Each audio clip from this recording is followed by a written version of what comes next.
Halo, naitwa Dr. Gunewe, balozi wa ufalme, na leo basi tena naomba tujifunze kitu kinachoitwa kodi ya ufalme.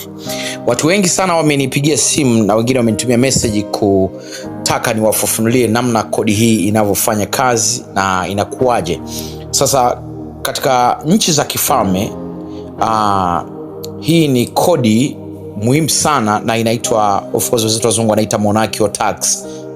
Inaitwa monarchical tax kwa maana kwamba ni kodi ya nchi za kifalme, lakini pia inaitwa kwa jina lingine tunaita Lord's tax au Lord's levy. Lord's tax kwa sababu ya anayemiliki nchi, mfalme kwa lugha nyingine anaitwa lord. Lord maana yake ni owner, kwa hiyo ni kodi ya mmiliki. Kwa inaitwa monarchical tax kwa sababu ni kodi ya ufalme, lakini inaitwa pia Lord's tax kwa sababu ni kodi ya mmiliki. Mwenye nchi katika nchi za kifalme, mwenye nchi ni mtu mmoja, ni mfalme, ndio anayemiliki nchi, anamiliki watu, ndio maana ni kodi yake inaitwa Lord's tax. Sasa msingi wa kodi katika nchi za kifalme na nchi za kidemokrasia ni tofauti. Nchi za kifalme kodi ina upekee sana kwa sababu yenyewe imelenga kumnufaisha yule anayetoa, sio yule anayepokea, na ni kitu muhimu sana hili kulielewa, ili basi angalau utakapoelewa hili uanze kulifanyia kazi ili kupe maisha.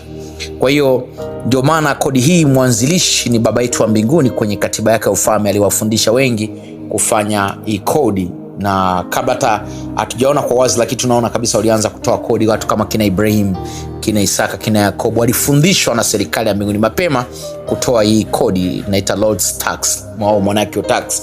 Lakini baadaye, ingawa kina Musa walifundishwa Walawi kupokea hii kodi, lakini hii asili yake haikuanzia kwa Musa, ilianzia nyuma kabisa.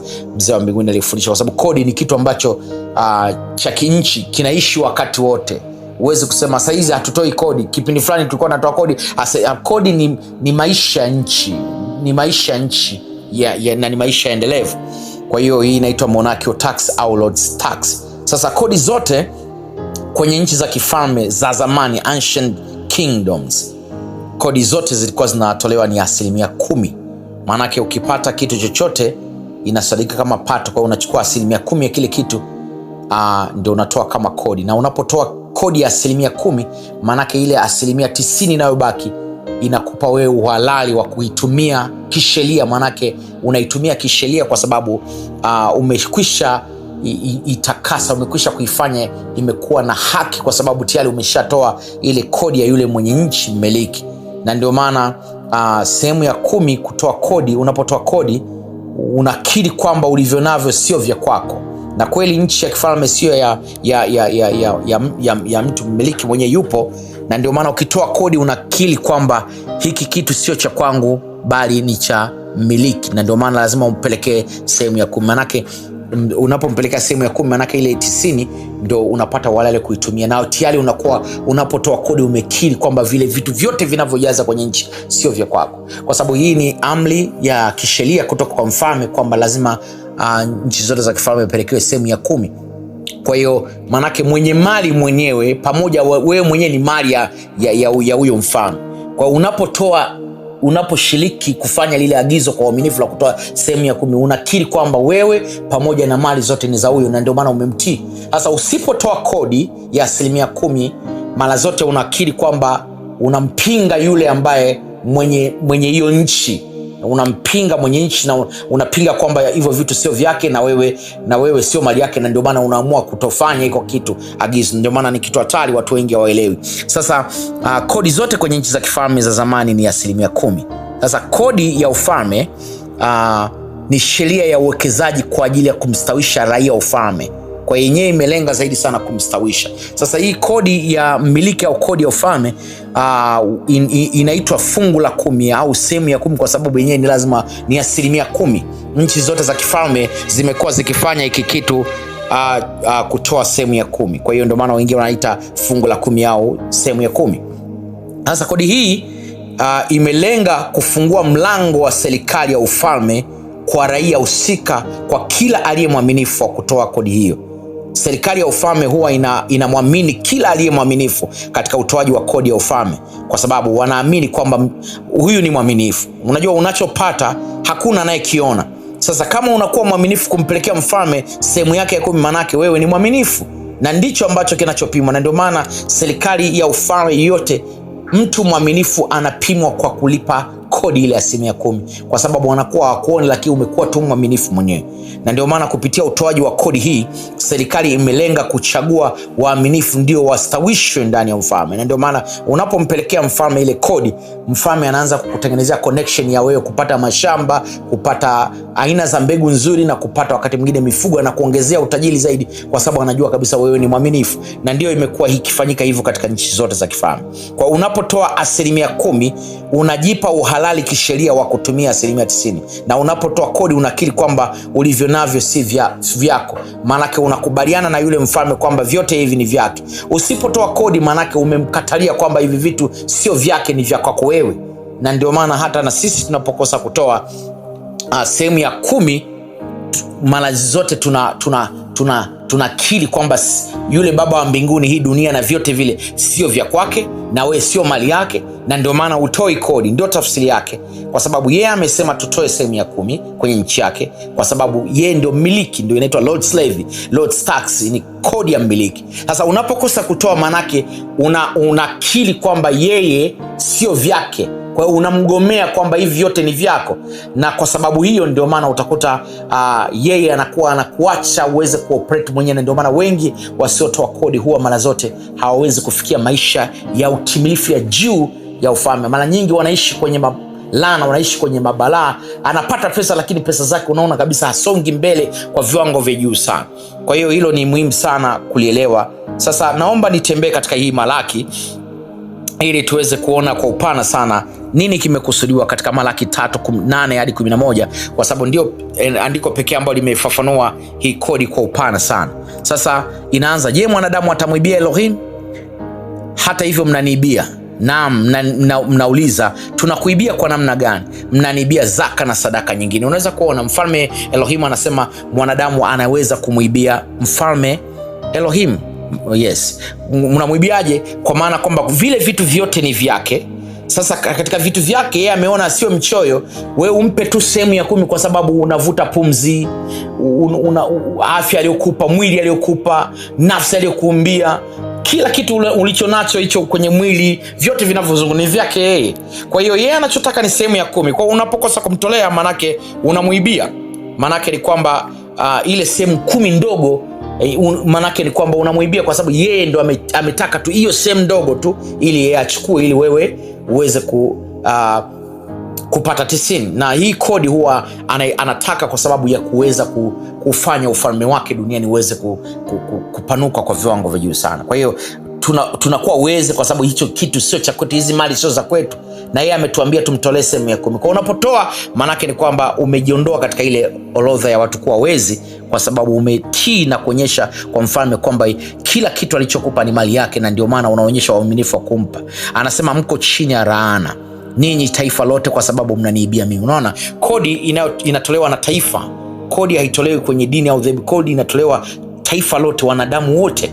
Sasa unapokosa kutoa kodi, tayari unaingia chini ya laana. Laana kwa lugha ya Kiebrania ni kerara. Kerala manake ni unakaa chini ya mabalaa, majanga, manake ni power to fail, nguvu ya kushindwa. Kwa unakuwa unashindwa katika afya, kwa sababu kutotoa sehemu ya 10 kuna athiri maeneo mengi, sio uchumi tu, kutakuathiri afya yako. Yani maeneo yote ambayo yanaweza kadistabu uchumi wako ndio yanaguswa. Utaguswa afya yako, utaguswa kila kitu unachokifanya ili wadistabu ule uchumi wako ili uweze kukwama. Kwa una operate chini ya kerala, chini ya power to fail, nguvu ya kushindwa. Utakuwa unashindwa kwenye mahusiano yako ya ndoa, utakuwa unashindwa katika kila kona, na mbaya zaidi hili ukilijua ndio linakuwa gumu zaidi. Na ndio maana ni nzuri watu wakajifunza hii kitu. Anasema mpo chini ya laana, unakuwa chini ya mabalaa. Anasema mstari wa 10, leteni zaka yote ghalani, the whole tithe. Manake zaka yote tafsiri yake ni nini? Zaka yote ni ile hali ya wewe kutoa kila pato. Umepata shilingi, pesa kadhaa unatoa, lakini unaweza kawa umepewa vitu vya kawaida kama vile miogo, kama vile umepewa nyumba urithi, umepewa labda gari, au umepewa hata labda mtu kakuletea chakula labda kilo 5 za mchele. Sasa kilo 5 na wakasema kilo moja huwa shilingi 1000 ngapi, 2500 au 2000, kama kilo moja au 3000. Manake 5 mara 3000 manake ni 15000.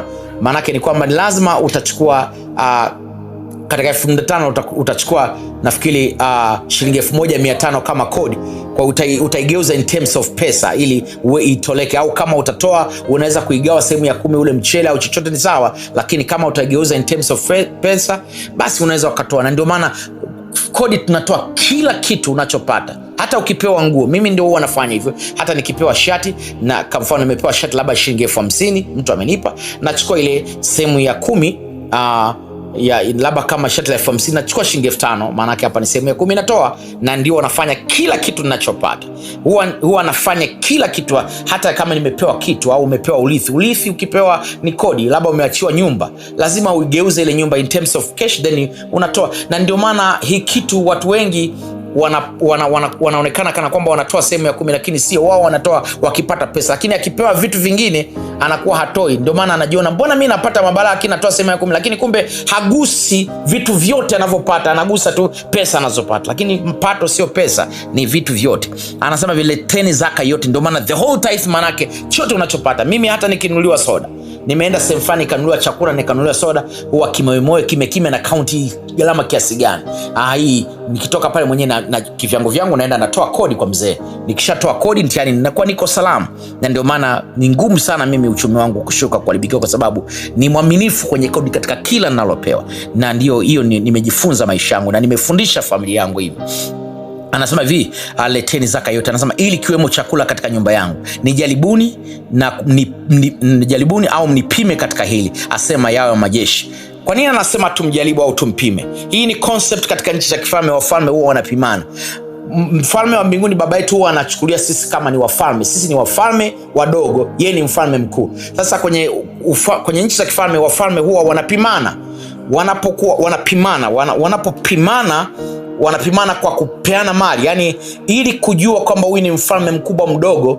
Manake ni kwamba lazima mpimane. Unapompelekea mwenzako mali fulani, ukimpelekea alafu yake kurudishia zaidi, manake yeye amekuwa mkubwa. Sasa ametumia concept hii ili sisi kutujaza mali, kwa sababu anajua yeye ni mfalme mkubwa na sisi wadogo ndo tunapaswa kujaza mali. Kwa hiyo kiwango unavyozidi kumtolea mfalme wa mbinguni kodi na matoleo mengine, kiwango unavyozidi kutoa, manake unampa changamoto yeye kwamba mzee, nimekupa changamoto hapo, manake mimi kwa sasa hivi ni mkubwa, nimekupa iko kitu. Sasa mzee huwa avumili, lazima ajaze zaidi. Kwa hiyo ametumia principle hiyo kwa ajili ya kutujaza sisi mali zaidi, ili zitusaidie kwa ajili ya kupata utajiri. Kwa hiyo ni concept ambayo ameitumia, ndio maana kwa ajili ya kutujaza sisi utajiri. Manake yeye hawezi kuvumilia kuwa mdogo, manake wakati wote ukitoa lazima akurudishie zaidi. Sasa unavyozidi kupanda dau naye unapanda, na ndio utajiri unapokuja. Kwa hiyo ni principle muhimu sana ya kumjaribu ili ya kuweza kupanda dau. Na ndio maana hapa mbele anasema hivi,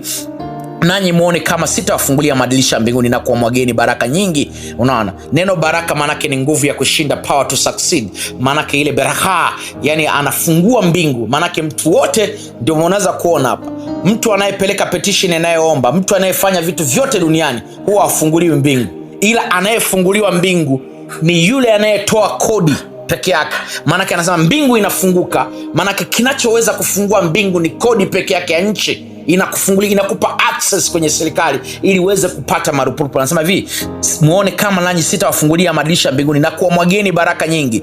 Unaona? Kwa hiyo maana mbingu zinafunguka tayari, unapata information, unapata deal, connections za deal, unapata idea, vitu vyako havikwami, kila kitu unapata information za kukuletea deal za kupata fedha na utajiri na mashamba na kila kitu. Anasema hivi, baraka nyingi mpaka zitakapojana hata kufikia kumwagika. Inasema until it overflows. Hii statement muhimu sana. Until ni duration, maanake utoaji wako ni lazima uwe mwaminifu mpaka utimilifu ule wa kujaa mpaka unafika kwenye overflowing economy, inaitwa Commonwealth. Maanake utoaji wako hautakiwi kusita, yani kila siku ukipata unakuwa mwaminifu, unapata unamkoa, yani wewe unaendelea miaka miwili mpaka upate ile overflowing economy. Mzee anakufundisha nidhamu mpaka unaingia until.